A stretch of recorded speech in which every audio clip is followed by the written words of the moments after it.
بسم الله الرحمن الرحيم. يا أيها المزمل قم الليل إلا قليلا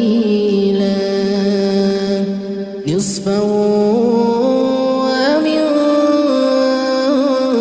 انقص منه قليلا أو زد عليه ورتل القرآن ترتيلا إنا سنلقي عليك قولا ثقيلا